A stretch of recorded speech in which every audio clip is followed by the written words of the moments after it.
গত বছর আমরা একটা মহাযুদ্ধ করে ফেলেছিলাম। মানে ১ মাসের প্রিপারেশনে আমরা একটা গোটা দুর্গাপুজো করে ফেলেছিলাম। একেবারে ছোটোবেলার ইচ্ছে ছিল, ছোটোবেলার স্বপ্ন ছিল। এখনও ভাবলে গায়ে কাঁটা দেয়। কিন্তু এখন মনে হচ্ছে যে বিষয়টা সাধারণ ছিল না, স্বাভাবিক ছিল না।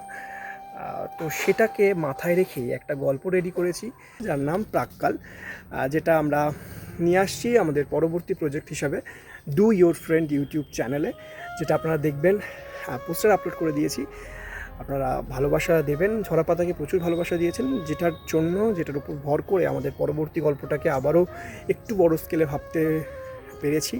যেটা পুজোর যে যুদ্ধটা, মানে একটা শুধুমাত্র তো কাজ করছি, অর্থ আসছে, অর্থের জন্য পুজোটা এগিয়ে যাচ্ছে তা তো নয়। একেবারে মহা লড়াই, যেটা মানসিক লড়াই ছিল, মানে ভীষণভাবে, যে পুজোটা আদৌ হবে কি না। আমি একেবারে শেষ মুহূর্তে গিয়েও ভেবেছি যে পুজোটা আদৌ করতে পারবো কি না।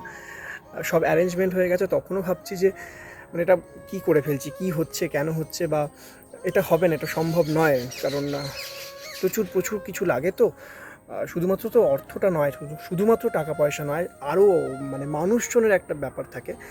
কিন্তু সেই সমস্ত প্রতিবন্ধকতা কাটিয়েছিলাম মায়ের ইচ্ছায়, ভগবানের ইচ্ছায়। সেই সমস্ত প্রতিবন্ধকতা কেটে গেছিলো আমার কয়েকটা মানুষ, কাছের মানুষদের জন্য। যতদিন আমার পুজো থাকবে, যতদিন আমি থাকবো, আমার স্বপ্ন পূরণের সাথী ছিল, পথ চলার সাথী ছিল সেই মুহূর্তে।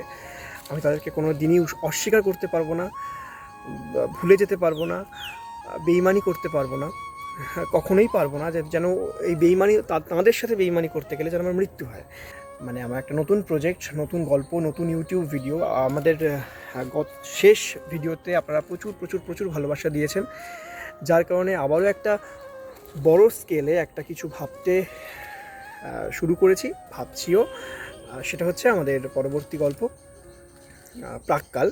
কারণ আমাদের ডে বাই ডে একটা শ্যুটের ব্যাপার আছে, প্রচুর প্রচুর আছে। তার মাঝেই আমি একবার এলাম জাস্ট ভিডিও করে আপনাদেরকে জানিয়ে দেওয়ার জন্য যে আমরা নিয়ে আসছি একদম সত্যিকারের কিছু।